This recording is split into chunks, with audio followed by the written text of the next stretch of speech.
नमस्कार, जय हिंद दोस्तों। आपका अपने यूट्यूब चैनल मिशन बीपीएससी में बहुत बहुत स्वागत है।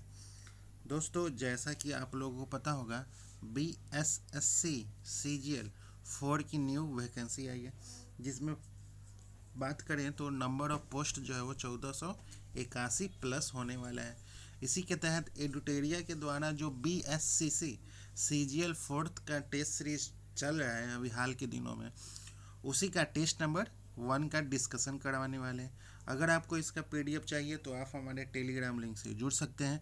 टेलीग्राम का लिंक जो है वो इस वीडियो के डिस्क्रिप्शन में है, वहाँ से जाके आप टेलीग्राम ज्वाइन कर ले, आपको पीडीएफ प्रोवाइड करवा दिया जाएगा। तो दोस्तों, जैसा कि आप लोगों को पता होगा, बीएससीसी सीजीएल 4 में टोटल नंबर ऑफ क्वेश्चन जो है वो 150 150 क्वेश्चन है, जिसमें प्रत्येक क्वेश्चन का 4 नंबर डिसाइड है। तो उसी और टोटल नंबर ऑफ टाइम की बात करें तो 2 घंटा 15 मिनट है। तो इसी के संबंध में एडुटेरिया बीएससीसी सीजीएल 4 का टेस्ट चल रहा है। तो टेस्ट नंबर 1 का डिस्कशन करवाने वाले हैं। तो चलिए आज का सेशन स्टार्ट करते हैं। एडुटेरिया के द्वारा बीएससीसी सीजीएल 4 टेस्ट नंबर 1 आते हैं। क्वेश्चन नंबर 1 पे पूछ रहा है। क्वेश्चन नंबर 1 में, गांधी जी ने 1932 में उपवास प्रधानताएं किस लिए किया था? उपवास जो है वो किस लिए किए थे गांधी जी ने? तो इसका राइट आंसर है ऑप्शन नंबर सी, जो है रैमजे मैकडोनाल्ड के द्वारा लाए गए सांप्रदायिक अधिनिर्णय के कारण गांधी जी ने उपवास किया था। 1932 में ब्रिटिश प्रधानमंत्री जो थे रैमजे मैकडोनाल्ड ने सांप्रदायिक अधिनिर्णय की घोषणा की थी। इस अधिनिर्णय में दलित वर्गों के लिए पृथक निर्वाचन मंडल का प्रावधान किया था। महात्मा गांधी ने इसे भारतीय समाज की एकता के खिलाफ घातक माना, क्योंकि गांधी जी का मत था कि इससे हिंदू समाज में अस्थायी विभाजन हो जाएगा। इस विरोध ने गांधी जी ने यरवदा जेल में आमरण उपवास आरंभ किया था, जो कि उनके उपवास से देशव्यापी जन दबाव बना और राजनीतिक वातावरण बदला। अंततः 24 सितंबर 1932 को गांधी जी और भीमराव अंबेडकर के बीच पुनः समझौता हुआ और पृथक निर्वाचन मंडल के प्रावधान को समाप्त कर दिया गया। अब चलते हैं क्वेश्चन नंबर 2 पे। सूची 1 का सूची 2 से मिलान कराना है। फकीर विद्रोह जो हुआ था, वो फकीर विद्रोह हुआ था बंगाल में, और कुका विद्रोह जो हुआ था वो पंजाब में, और मोपला विद्रोह जो हुआ था वो केरल में हुआ था, और खासी विद्रोह जो हुआ था वो आसाम में हुआ था, और रंपा विद्रोह जो हुआ था वो आंध्र प्रदेश में हुआ था। मुंडा विद्रोह छोटा नागपुर, संथाल विद्रोह जो हुआ था वो बिहार झारखंड में, और कोल विद्रोह जो हुआ था वो छोटा नागपुर पठार में। अब चलते हैं क्वेश्चन नंबर 3 पे। सुभाष चंद्र बोस ने किस आंदोलन के बारे में कहा था कि जब भारतीयों का उत्साह चरम पर था तब आंदोलन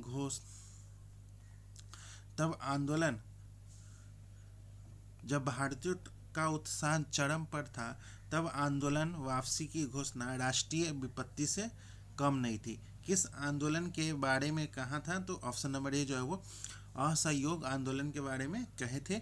वर्ष 1920 में महात्मा गांधी द्वारा शुरू किए गए असहयोग आंदोलन को चौड़ा घटना के कारण वर्ष 1922 में वापस ले लिया गया था। तो इससे दुखी होकर सुभाष चंद्र बोस ने कहा थी कि भारतीयों को उत्साह चरम पर होने पर आंदोलन रोकना राष्ट्रीय विपत्ति से कम नहीं था। अब चलते हैं क्वेश्चन नंबर 4 पे। निम्नलिखित में से किस अधिनियम द्वारा गवर्नर जनरल की परिषद के विधायी और प्रशासनिक कार्यों को अलग कर दिया गया? तो इसका राइट आंसर है ऑप्शन नंबर सी, जो 1853 का चार्टर अधिनियम। इस अधिनियम ने गवर्नर जनरल की परिषद के प्रशासनिक और विधायी कार्यों को अलग किया, जिससे विधायिका का कार्य सरकार के एक अलग अंग के रूप में स्थापित हुआ। विधायी परिषद का गठन के तहत 6 नए सदस्यों को जोड़ा गया, जिससे एक नई परिषद बनी, जिसे भारतीय विधान परिषद कहा गया। इसने एक लघु संसद के रूप में कार्य करना शुरू किया। 1853 चार्टर एक्ट के तहत पहली बार भारतीयों को विधायी परिषद में नियुक्त करने की अनुमति मिली, हालांकि यह भागीदारी सीमित थी। अब चलते हैं क्वेश्चन नंबर 5 पे। असहयोग आंदोलन के समय द मदरलैंड नामक अखबार का प्रकाशन किसने प्रारंभ किया था? तो ऑप्शन नंबर ए जो है वो मजरूल हक ने किया था। 1922 से 1920 के 22 के दौरान सदाकत आश्रम पटना से शुरू किया था। अब चलते हैं क्वेश्चन नंबर 6 पे। बिहार में होम रूल लीग की स्थापना कब किया गया था?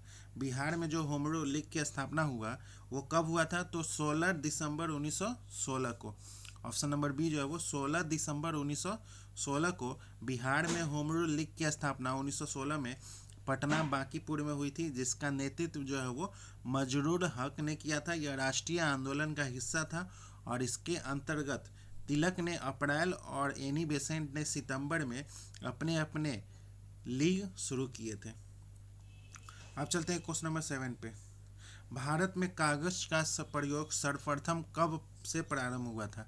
कागज का प्रयोग जो है वो भारत में सर्वप्रथम कब से प्रारंभ हुआ था? तो ऑप्शन नंबर बी जो है वो 12वीं शताब्दी से शुरू हुआ था, लेकिन इसका व्यापक प्रचलन स्थानीय उत्पादन मुख्य रूप से 13वीं से 14वीं शताब्दी में दिल्ली सल्तनत के दौरान हुआ, जहां मध्य एशिया से कागज तकनीक आई और अमीर खुसरो जैसे इतिहासकारों ने इसका जिक्र किया, जिससे दस्तावेजों का उत्पादन बढ़ा और ज्ञान का प्रसार हुआ।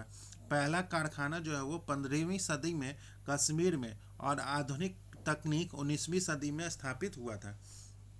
अब चलते हैं क्वेश्चन नंबर 8 पे। मौर्य वंश के पश्चात किस वंश का राज जो है वो स्थापित हुआ था? तो ऑप्शन नंबर सी जो है वो शुंग वंश का स्थापित हुआ था। अब चलते हैं क्वेश्चन नंबर 9 पे।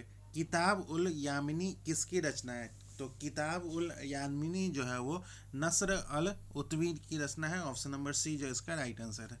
अब चलते हैं क्वेश्चन नंबर 10 पे। विजयनगर साम्राज्य की वित्तीय व्यवस्था की मुख्य विशेषता जो थी वो क्या थी? तो भू राजस्व की व्यवस्था थी। विजयनगर साम्राज्य की आर्थिक वित्तीय व्यवस्था का आधार कृषि था।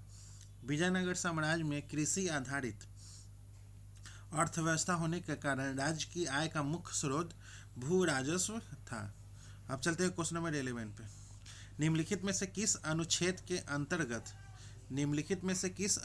के अंतर्गत राज्यों में पंचायतों का चुनाव कराया जाता है?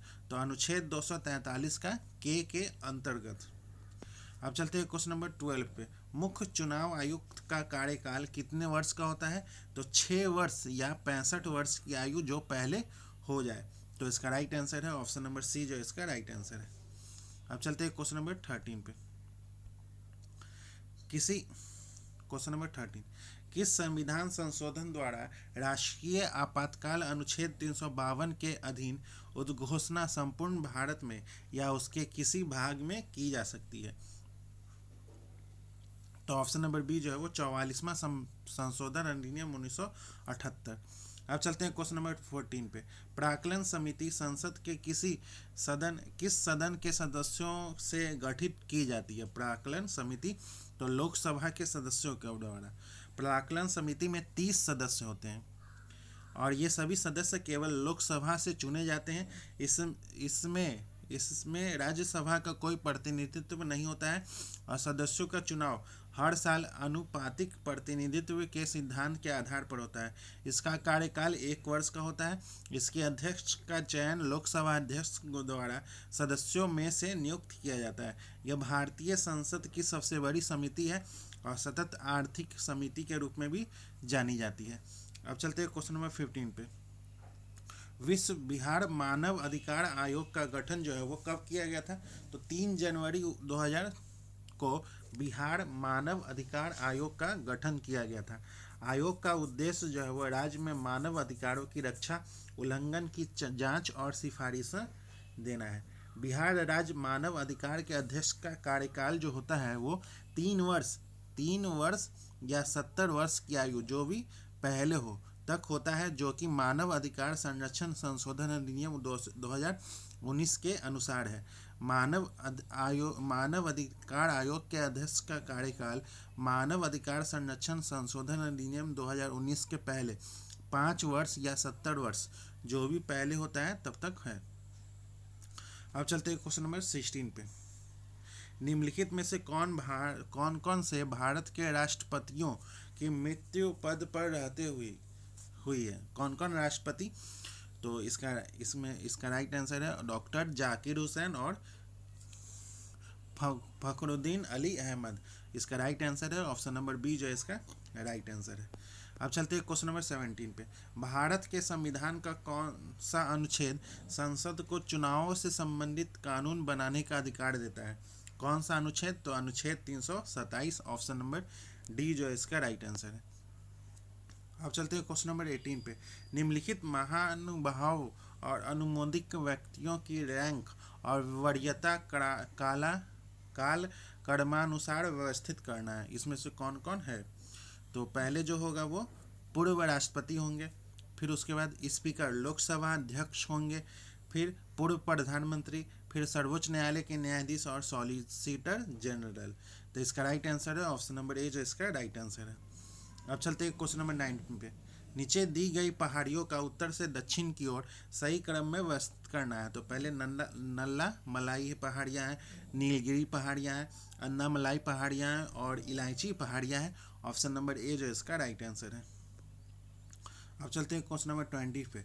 पश्चिम की ओर प्रवाहित होने वाली नदियाँ जो है वो कौन कौन सी हैं? तो नर्मदा है, माही और ताप्ती है। ऑप्शन नंबर बी जो इसका राइट आंसर है। नर्मदा, माही और ताप्ती पश्चिम की ओर बहने वाली नदियां हैं और भारत में पश्चिम की ओर जो अरब सागर में गिरती है। भारत में पश्चिम की ओर बहने वाली नदियां प्रमुख नदियां नर्मदा, ताप्ती, माही, साबरमती और लूनी है, जो भ्रंश घाटियों से होकर बहती है और डेल्टा नहीं बनाती है। अब पश्चिम की ओर बहने वाली नदियां जो है वो नर्मदा मध्य प्रदेश से निकलकर अरब सागर में गिरती है या भ्रंश घाटी से होकर बहती है। ताप्ती नदी जो है वो मध्य प्रदेश के सतपुरा से निकलकर अरब सागर में मिलती है, यह भी भ्रंश घाटी से होकर बहती है। अब चलते हैं क्वेश्चन नंबर 21। निम्नलिखित में से कौन सा परमाणु ऊर्जा संयंत्र उससे संबंधित राज्य से सम्मिलित नहीं है? कौन सा नहीं है? तो नरोड़ा जो है वो उत्तर प्रदेश में है, कुडम जो है वो कर्नाटक, कुडम जो है वो तमिलनाडु में है, ना कि कर्नाटक में है। तो ऑप्शन नंबर बी जो है वो सही नहीं है। काकड़ापाड़ गुजरात में है, तारापुर महाराष्ट्र में। तो परमाणु विद्युत गृह और राज्य नरोड़ा जो है वो उत्तर प्रदेश में, कुडम तमिलनाडु में, काकड़ापाड़ गुजरात में, तारापुर महाराष्ट्र में, कलपक्कम तमिलनाडु में, रावतभाटा जो है वो राजस्थान में। अब चलते हैं क्वेश्चन नंबर 22। दक्षिण पश्चिम मानसून काल में निम्नलिखित स्थानों में से सबसे कम वर्षा जो है वो कहाँ होती है? तो ऑप्शन नंबर बी जो है वो चेन्नई में होती है। अब चलते हैं क्वेश्चन नंबर 23। भारत में पश्चिम तट की अपेक्षा पूर्वी तट पर चावल की पैदावार जो है वो अधिक क्यों होती है? तो पूर्वी तट पश्चिमी तट से चौड़ी है और डेल्टा क्षेत्र है। ऑप्शन नंबर डी जो इसका राइट आंसर है। अब चलते हैं क्वेश्चन नंबर 24। निम्नलिखित में से कौन सा सम्मिलित नहीं है? कौन सा सम्मिलित नहीं है? भारत में चक्रवात बोलते हैं, चीन में टाइफून बोलते हैं, ऑस्ट्रेलिया में विली बोलते हैं, अमेरिका में जो है वो हरिकेन बोलते हैं, ना कि बागु ईओई जो है वो फिलीपींस में बोलते हैं। अब चलते हैं क्वेश्चन नंबर 25। निम्नलिखित में से कहाँ सर्वाधिक जैव विविधता पाई जाती है? तो उष्णकटिबंधीय वर्षा वन में पाई जाती है। ऑप्शन नंबर सी जो इसका राइट आंसर है। अब चलते हैं क्वेश्चन नंबर 26। नेपाल की सीमा को स्पर्श करने वाले बिहार के जिलों का सही क्रम जो है वो कौन सा है? तो पश्चिम चंपारण है, पूर्वी चंपारण है, Sitamarhi, Madhubani, Supaul, Araria, Kishanganj. Option number A जो इसका राइट आंसर है। अब चलते हैं क्वेश्चन नंबर 27। किस पंचवर्षीय योजना में मानव संसाधन के विकास को सर्वोच्च प्राथमिकता दी गई है? किस में? तो 8वीं पंचवर्षीय योजना। ऑप्शन नंबर सी जो इसका राइट आंसर है। अब चलते हैं क्वेश्चन नंबर 28। जब सकल घरेलू उत्पादन में से उत्पादन की प्रक्रिया में प्रयुक्त मशीन और पूंजी के मूल्य में आई कमी को घटा दिया जाता है तो उसे क्या कहा जाता है? तो उसे जो है वो निवल घरेलू उत्पाद कहा जाता है। ऑप्शन नंबर बी जो इसका राइट आंसर है। अब चलते हैं क्वेश्चन नंबर 29। निम्नलिखित में से कौन प्रत्यक्ष कर जो है वो कौन कौन है? तो व्यक्तिगत कर और निगम कर जो है वो प्रत्यक्ष कर है। इसका राइट आंसर है ऑप्शन नंबर बी जो इसका राइट आंसर है। अब चलते हैं क्वेश्चन नंबर 30। वैश्विक वित्तीय स्थिरता रिपोर्ट किसके द्वारा तैयार एवं जारी की जाती है? तो अंतर्राष्ट्रीय मुद्रा कोष के द्वारा जारी की जाती है। ऑप्शन नंबर बी जो इसका राइट आंसर है। अब चलते हैं क्वेश्चन नंबर 31। सूची 1 का सूची 2 से मिलान कराना है। ज्ञानपीठ पुरस्कार जो है वो साहित्य में दिया जाता है। भटनागर पुरस्कार जो है वो विज्ञान में। अर्जुन पुरस्कार जो है वो खेल में दिया जाता है। और दादा साहब फाल्के पुरस्कार जो है वो सिनेमा में दिया जाता है। तो इसका राइट आंसर है ऑप्शन नंबर बी जो इसका राइट आंसर है। धन्वंतरी पुरस्कार जो है वो शिक्षा में दिया जाता है। होमी भाभा पुरस्कार जो है वो परमाणु ऊर्जा में दिया जाता है। बॉल लॉग पुरस्कार जो है वो कृषि वैज्ञानिक को दिया जाता है। अब चलते हैं क्वेश्चन नंबर 32। विश्व शिक्षक दिवस जो है वो किस तिथि को मनाया जाता है? तो ऑप्शन नंबर बी जो है वो 5 अक्टूबर को मनाया जाता है। विश्व शिक्षक दिवस प्रतिवर्ष 5 अक्टूबर को मनाया जाता है, जिसकी घोषणा जो है वो वर्ष 1994 में जिसकी घोषणा जो है वो वर्ष 1994 में यूनेस्को द्वारा किया गया था। भारत में प्रतिवर्ष 5 सितंबर को डॉक्टर सर्वपल्ली राधाकृष्णन के जन्मदिन के उपलक्ष्य में राष्ट्रीय शिक्षक दिवस मनाया जाता है। भारत में प्रतिवर्ष 14 सितंबर को राष्ट्रीय हिंदी दिवस मनाया जाता है, क्योंकि इसी दिन 1949 में भारतीय संविधान सभा ने हिंदी देवनागरी लिपि में को भारत गणराज्य की आधिकारिक भाषा के रूप में अपनाया था और राष्ट्रीय हिंदी दिवस 1935 से पूरे देश में मनाया जाने लगा। भारत में प्रतिवर्ष 14 नवंबर को बाल दिवस के रूप में मनाया जाता है। 2025 का थीम जो है वो शिक्षण को एक सहयोगी पेशे के रूप में फिर से परिभाषित करना है। अब चलते हैं क्वेश्चन नंबर 33। किस वर्ष भारतीय नोटों पर महात्मा गांधी का चित्र जो है वो अंकित किया जाने लगा? किस वर्ष से किया जाने लगा? तो ऑप्शन नंबर डी जो है वो 1969 से। अब चलते हैं क्वेश्चन नंबर 34। वेनेजुला की राजधानी जो है वो कौन है? तो कराकस। वेनेजुला की राजधानी कराकस है। अब चलते हैं क्वेश्चन नंबर 35। पहली कंपनी जिसे यूएसए नासडॉक में सूचीबद्ध किया गया था कौन सी कंपनी है? तो ऑप्शन नंबर ए जो है वो इन्फोसिस है। अब चलते हैं क्वेश्चन नंबर 36। निम्नलिखित में से कौन सा शहर सबसे योजनाबद्ध शहर का उदाहरण है? कौन सा शहर है? तो ऑप्शन नंबर डी जो है वो चंडीगढ़ है। अब चलते हैं क्वेश्चन नंबर 37। वर्ष 2006 में किरण देसाई का उनके किस कृति के लिए बुकर पुरस्कार दिया गया था? तो the inheritance of loss. Option number C जो इसका राइट आंसर है। अब चलते हैं क्वेश्चन नंबर 38। ब्रिज जो है वो किस खेल में अपनाई जाने वाली तकनीक है? तो ऑप्शन नंबर ए जो है वो कुश्ती में। अब चलते हैं क्वेश्चन नंबर 39। वैज्ञानिक एवं इंजीनियरिंग संगणना के लिए किस भाषा का प्रयोग उपयुक्त माना गया है? किस भाषा का? तो ऑप्शन नंबर ए जो है वो फॉरट्रॉन। अब चलते हैं क्वेश्चन नंबर 40। भारतीय वनस्पति सर्वेक्षण का मुख्यालय जो है वो कहाँ है? तो ऑप्शन नंबर बी जो है वो कोलकाता में।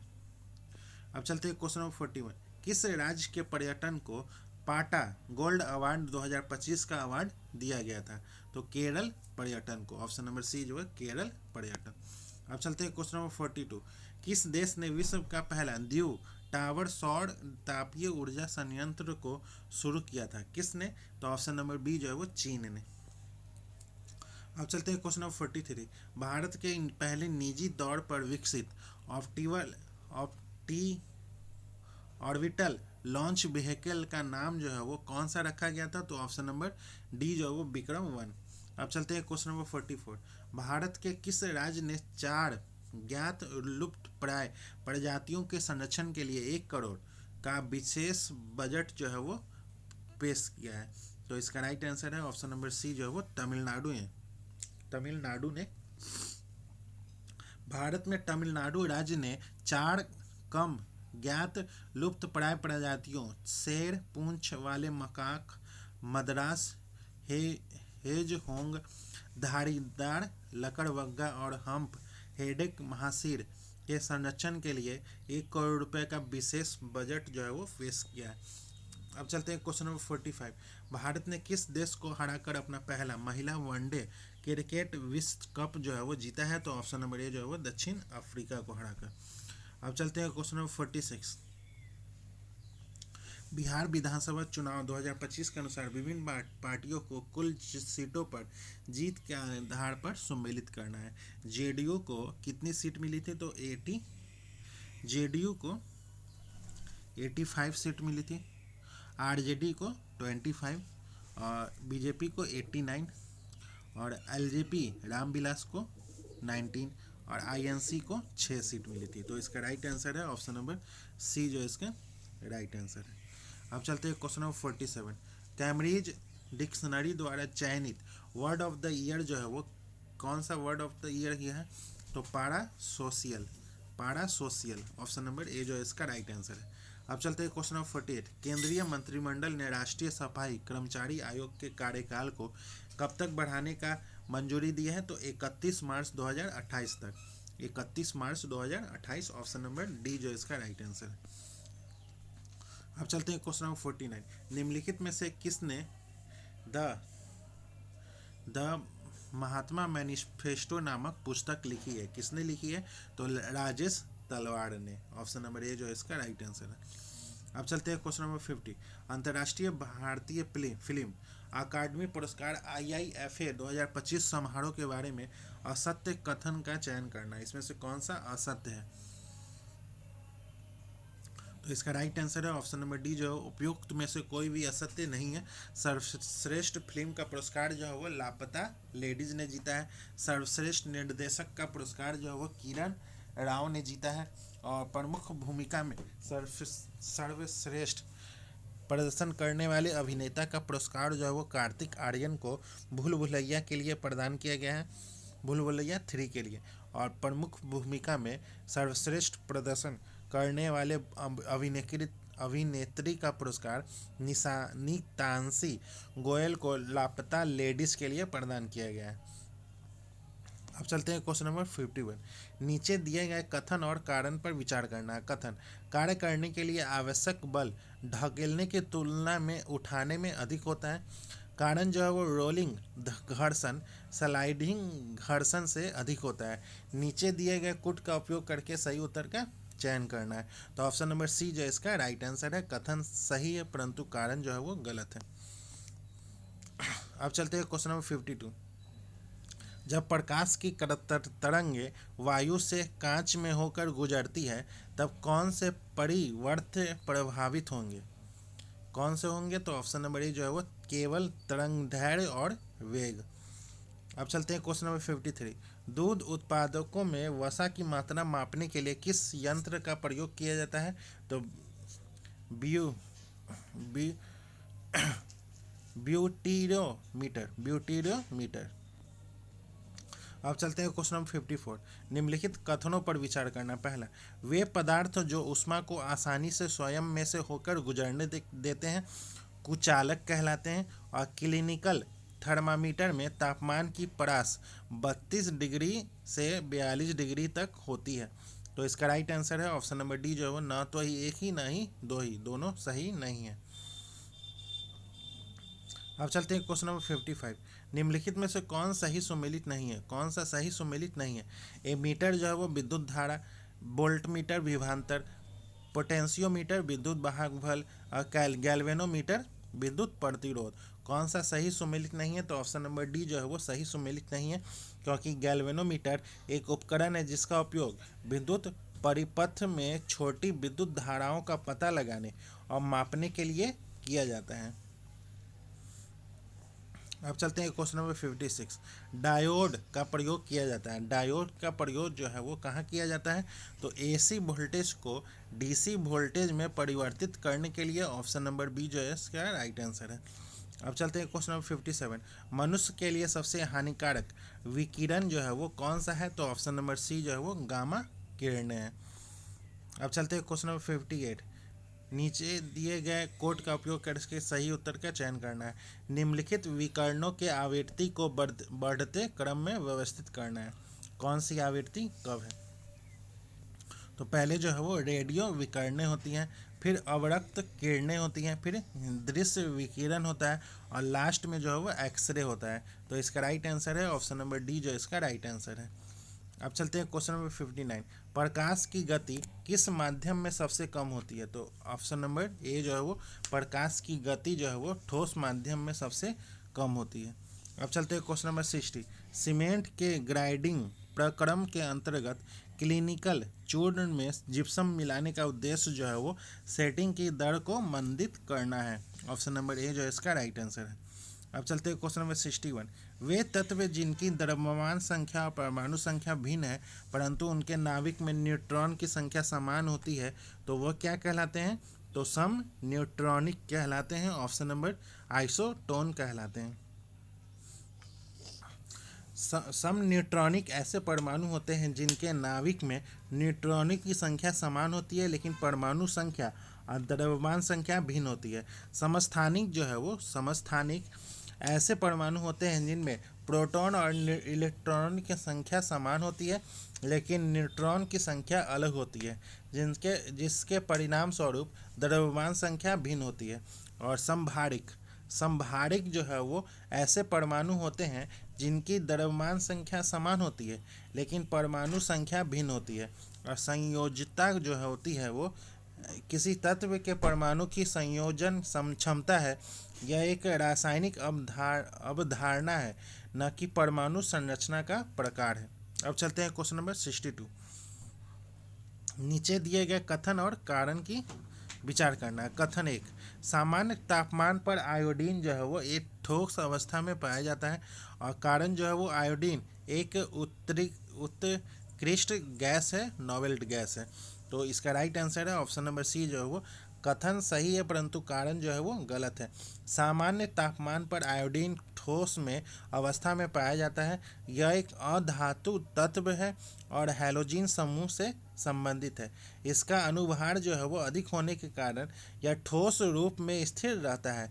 आयोडीन उत्कृष्ट गैस जो है वो नहीं है। अब चलते हैं क्वेश्चन नंबर 63। सूची 1 का सूची 2 से मिलान कराना है। सिट्रिक एसिड जो है वो 6,6H8O7 और एसिटिक एसिड जो है वो का ऑप्शन नंबर 4 और फॉर्मिक एसिड जो है वो HCOOH और लैक्टिक एसिड जो है वो C2H4OHCOOH। तो इसका राइट आंसर है ऑप्शन नंबर सी जो इसका राइट आंसर है। अब चलते हैं क्वेश्चन नंबर 64। कार्नोटाइट निम्न में से किस धातु का अयस्क है? तो ऑप्शन नंबर डी जो है वो यूरेनियम का। अब चलते हैं क्वेश्चन नंबर 65। नीला कशिश का रासायनिक नाम जो है वो क्या है? नीला कशिश का रासायनिक नाम जो है वो कॉपर सल्फेट होता है। ऑप्शन नंबर डी जो इसका राइट आंसर है। अब चलते हैं क्वेश्चन नंबर 66। गोताखोरों को द्वारा गहरे समुद्र में सांस लेने के लिए ऑक्सीजन के साथ गैस का मिश्रण मिलाया जाता है तो हीलियम का। ऑप्शन नंबर बी जो है वो हीलियम। अब चलते हैं क्वेश्चन नंबर 67। निम्न में से कौन सा एवियन फ्लू वायरस है जिसे बर्ड फ्लू वायरस भी कहा जाता है? कौन सा है? तो H5N1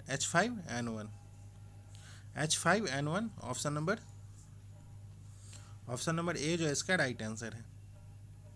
अब चलते हैं क्वेश्चन नंबर 68। इलेक्ट्रोकार्डियोग्राफ का आविष्कारक जो है वो कौन है? तो विलियम एंथोवेन है। ऑप्शन नंबर बी जो है इसका राइट आंसर है। अब चलते हैं क्वेश्चन नंबर 69। बीज के प्रकीर्णन की सेंसर विधि किस पादप में पाई जाती है? तो पोस्तों में पाई जाती है। अब चलते हैं क्वेश्चन नंबर 70। आलू के भंडारण में ऑक्सीजन O2 की कमी से डैश रोग होता है तो black heart. Option number D जो इसका राइट आंसर। अब चलते हैं क्वेश्चन नंबर 71। निम्नलिखित में से कौन सा मानव हार्मोन जिसके माध्यम से सोने जागने का चक्र जो है वो नियंत्रित होता है, कौन सा है? तो मेलाटोनिन। ऑप्शन नंबर ए जो है वो मेलाटोनिन। अब चलते हैं क्वेश्चन नंबर 72। सूची 1 का सूची 2 से मिलान कराना है। टिटनेस जो है वो जीवाणु से होता है। खसरा जो है वो विषाणु से होता है। पायरिया जो होता है वो प्रोटोजोआ से होता है और लीट फुट जो है वो कवक से होता है। तो ऑप्शन नंबर डी जो इसका राइट आंसर है। अब चलते हैं क्वेश्चन नंबर 73। निम्नलिखित में से किस ग्रंथि के माध्यम से नेत्रों में स्राव द्वारा चिकनाई प्रदान होती है? तो ऑप्शन नंबर ए जो है वो हार्डेरियन ग्लैंड। अब चलते हैं क्वेश्चन नंबर 74। मानव शरीर की सबसे बड़ी अंतःस्रावी ग्रंथि जो है वो कौन है? तो ऑप्शन नंबर डी जो है वो थायराइड है। अब चलते हैं क्वेश्चन नंबर 75। निम्न में से कौन से जो स्वाद जो है वो जीभ पर नहीं पाए जाते हैं? कौन से स्वाद जो है वो जीभ पर नहीं पाए जाते हैं? तो इसमें से मसालेदार और तीखा जो है वो जीभ पर नहीं पाए जाते हैं। ऑप्शन नंबर ए जो इसका राइट आंसर है। अब चलते हैं क्वेश्चन नंबर 76। ए के लिए किस मान के लिए 211 ए एक पूर्ण वर्ग होगा? तो 211 इसमें कौन सा डालेंगे ए के स्थान पर कि वो पूर्ण वर्ग हो जाएगा? तो इसमें ऑप्शन नंबर डी जो है वो 246 का पूर्ण वर्ग जो होता है वो 2116 होता है। अब चलते हैं क्वेश्चन नंबर 77 पे। क्वेश्चन नंबर 77 का ऑप्शन नंबर ए जो इसका राइट आंसर है। अब चलते हैं क्वेश्चन नंबर 78 का ऑप्शन नंबर ए जो इसका right answer. Question number 79। Question number 79 का ऑप्शन नंबर डी जो इसका राइट आंसर है। क्वेश्चन नंबर 80 का ऑप्शन नंबर बी जो इसका राइट आंसर है। Question number 81। पहली 8 विषम प्राकृतिक संख्याओं का औसत जो है वो क्या होगा? तो प्रथम 8 पूछ रहा है, तो इसका फॉर्मूला होता है पहले n विषम संख्याओं का योग जो होता है वो n स्क्वायर होता है। तो पूछ रहा है पहली 8 विषम संख्याओं का योग जो है वो 8 का स्क्वायर बटे 8। तो इसका राइट आंसर होगा 8। अब चलते हैं क्वेश्चन नंबर 82। क्वेश्चन नंबर 82 का किसी स्कूल में शुरुआत में लड़कों और लड़कियों का अनुपात 5x और 6x है। यदि 40 लड़के स्कूल छोड़ देते हैं 40 लड़के स्कूल छोड़ देते हैं और 50 लड़कियां स्कूल में आ जाती हैं, तो अनुपात जो है वो 8/11 हो जाता है। तो इसका राइट आंसर होगा ऑप्शन नंबर बी जो इसका राइट आंसर है। अब चलते हैं क्वेश्चन नंबर 83। सुरेश ने एक परीक्षा में 20% अंक जो है वो हासिल किए थे और 25 अंकों से फेल हो गया था। यदि वो 50% अंक प्राप्त करना है तो उसे पास अंक से 20 अंक अधिक मिलते हैं, तो परीक्षा में पास होने के लिए कितने अंक चाहिए? तो उत्तीर्ण अंक जो है वो 20% से फेल हुआ था और प्लस 25 अंक बराबर होगा 50% माइनस 20।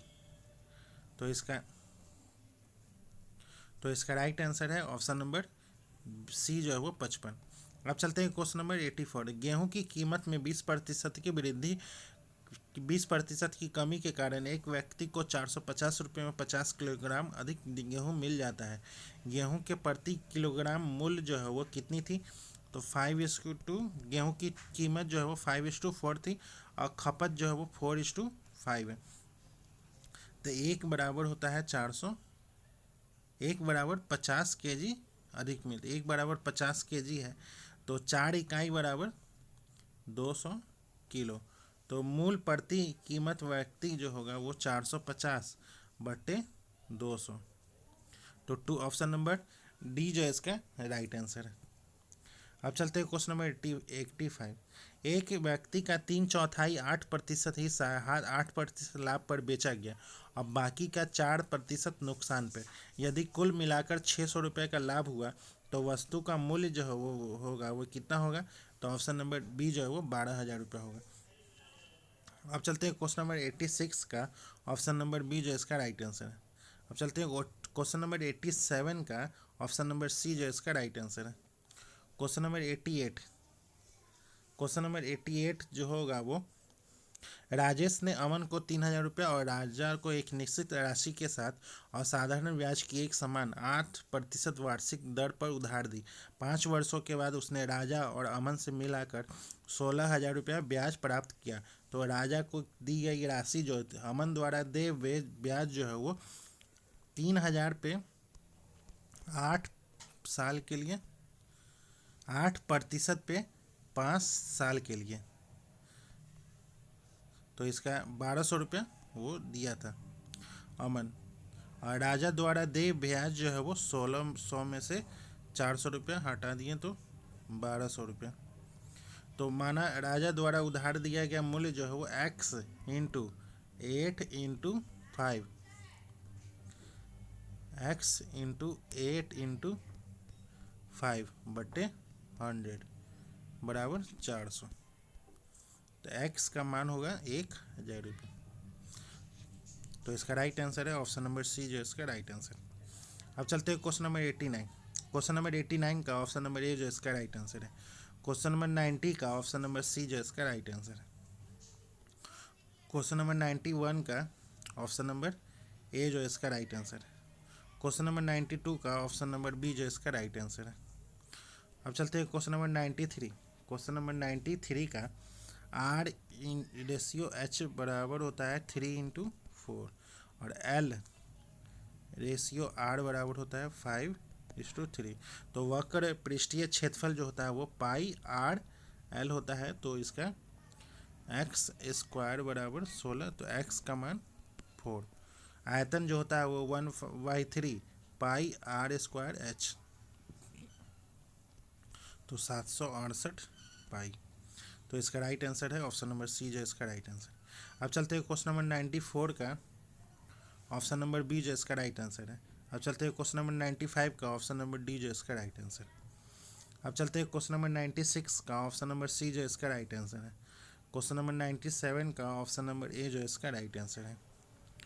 क्वेश्चन नंबर 98 का ऑप्शन नंबर बी जो इसका राइट आंसर है।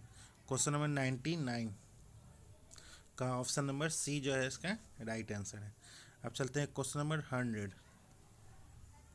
क्वेश्चन नंबर 100 का ऑप्शन नंबर ए जो इसका राइट आंसर है। अब चलते हैं क्वेश्चन नंबर 101। क्वेश्चन नंबर 101 का ऑप्शन नंबर डी जो इसका राइट आंसर है। क्वेश्चन नंबर 102, यदि AT बराबर 20 BAT 40 तो उसे सांकेतिक भाषा में CAT को कैसे लिखा जाएगा। तो AT जो है वो 20 है, तो B का मान 10 है।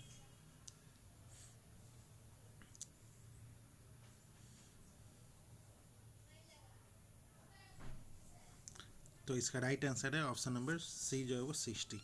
AT BAT AT जो है वो 20 है और BAT जो है वो 2 इंटू, तो CAT C को 3 माने और A को 1, 3 एकम 3 और 20 60। अब चलते हैं क्वेश्चन नंबर 103 का ऑप्शन नंबर डी जो इसका राइट आंसर। अब चलते हैं क्वेश्चन नंबर 104 का ऑप्शन नंबर ए जो इसका राइट आंसर है। अब चलते हैं क्वेश्चन नंबर 105 का ऑप्शन नंबर ए जो इसका राइट आंसर है। क्वेश्चन नंबर 106 का ऑप्शन नंबर सी जो इसका राइट आंसर है। क्वेश्चन नंबर 107 का ऑप्शन नंबर ए जो है इसका राइट आंसर है। क्वेश्चन नंबर 108 का ऑप्शन नंबर ए बी जो इसका राइट आंसर है। क्वेश्चन नंबर 109 का ऑप्शन नंबर सी जो इसका राइट आंसर है। क्वेश्चन नंबर 110 का 15 30 40 8 48 है। तो इसका राइट आंसर है ऑप्शन नंबर डी जो है 10। अब चलते हैं क्वेश्चन नंबर 11। क्वेश्चन नंबर 11 का ऑप्शन नंबर डी जो है वो 64। क्वेश्चन नंबर 12 का ऑप्शन नंबर सी जो है वो 11। 2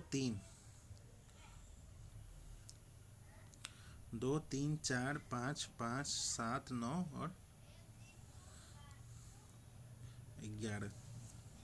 अब चलते हैं क्वेश्चन नंबर 11। क्वेश्चन नंबर 13 का ऑप्शन नंबर सी जो है वो 73।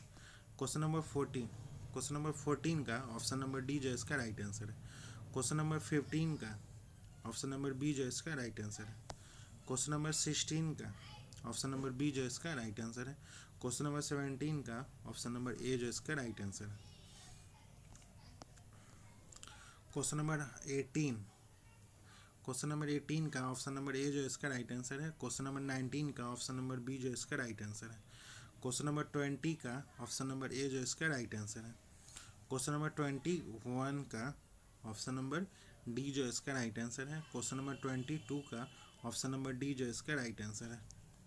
क्वेश्चन नंबर 23 का निम्नलिखित 4 शब्दों में से तीन एक निश्चित तरीके से समान है, एक भिन्न है। बादाम, काजू, अखरोट और सूखे मेवे। सूखे मेवे जो है वो अलग प्रकार है, ऑप्शन नंबर सी। अब चलते हैं क्वेश्चन नंबर 1 to 4। निम्नलिखित विकल्पों में से उस विकल्प का चयन करिए जो कारण परिणाम संबंध नहीं दिखाता है। तो दुख सुख जो है वो नहीं दिखाता है। अब चलते हैं क्वेश्चन नंबर 25 का ऑप्शन नंबर ए जो इसका राइट आंसर है। क्वेश्चन नंबर 26 का ऑप्शन नंबर सी जो इसका राइट आंसर है। क्वेश्चन नंबर 27 का ऑप्शन नंबर ए जो इसका राइट आंसर है। क्वेश्चन नंबर 28 का ऑप्शन नंबर डी जो इसका राइट आंसर है। क्वेश्चन नंबर 29 का ऑप्शन नंबर डी जो इसका राइट आंसर है। क्वेश्चन नंबर 130 का ऑप्शन नंबर सी जो इसका राइट आंसर है। क्वेश्चन नंबर 131 का ऑप्शन नंबर डी जो इसका राइट आंसर है। क्वेश्चन नंबर 132 का ऑप्शन नंबर डी जो इसका राइट आंसर है।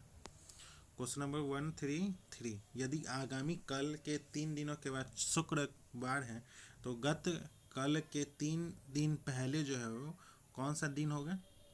तो ऑप्शन नंबर डी जो है वो मंगलवार। अब चलते हैं क्वेश्चन नंबर 34 का ऑप्शन नंबर ए जो इसका राइट आंसर है। अब चलते हैं क्वेश्चन नंबर 35 का ऑप्शन नंबर डी जो इसका राइट आंसर है। अब चलते हैं क्वेश्चन नंबर 36 का ऑप्शन नंबर डी जो इसका राइट आंसर है।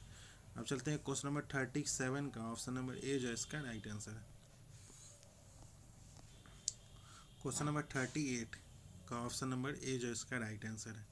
क्वेश्चन नंबर 39, क्वेश्चन नंबर 39 का ऑप्शन नंबर बी जो इसका राइट आंसर है।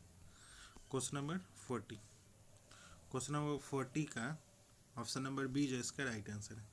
क्वेश्चन नंबर 141 का ऑप्शन नंबर सी जो इसका राइट आंसर है। क्वेश्चन नंबर 142 का ऑप्शन नंबर सी जो इसका राइट आंसर है। क्वेश्चन नंबर 143 का ऑप्शन नंबर सी जो इसका राइट आंसर है। क्वेश्चन नंबर 144 का ऑप्शन नंबर डी जो इसका राइट आंसर है। क्वेश्चन नंबर 145 का ऑप्शन नंबर ए जो इसका राइट आंसर है। क्वेश्चन नंबर 146 का ऑप्शन नंबर बी जो इसका राइट आंसर है। क्वेश्चन नंबर 147 का ऑप्शन नंबर ए जो इसका राइट आंसर है। क्वेश्चन नंबर 149 का ऑप्शन नंबर सी जो इसका 148 का क्वेश्चन नंबर 148 का ऑप्शन नंबर ए जो इसका राइट आंसर है। क्वेश्चन नंबर 149 का ऑप्शन नंबर सी जो इसका राइट आंसर है। क्वेश्चन नंबर 150 का ऑप्शन नंबर ए जो इसका राइट आंसर है। तो दोस्तों आज का सेशन यही समाप्त होता है, जिसमें हम लोगों ने एडुटेरिया के द्वारा जो CGL 4 का न्यू टेस्ट सीरीज लॉन्च हुआ है उसी का आज के सेशन में टेस्ट नंबर 1 का डिस्कशन किए हैं। अगर आपको इसका PDF चाहिए तो आप हमारे टेलीग्राम लिंक से जुड़ सकते हैं। टेलीग्राम का लिंक जो है वो इस वीडियो का डिस्क्रिप्शन में है, वहाँ से जाके आप टेलीग्राम ज्वाइन कर ले, आपको PDF प्रोवाइड करवा दिया जाएगा। तो मिलते हैं किसी और नेक्स्ट टेस्ट सीरीज़ के साथ, तब तक के लिए धन्यवाद।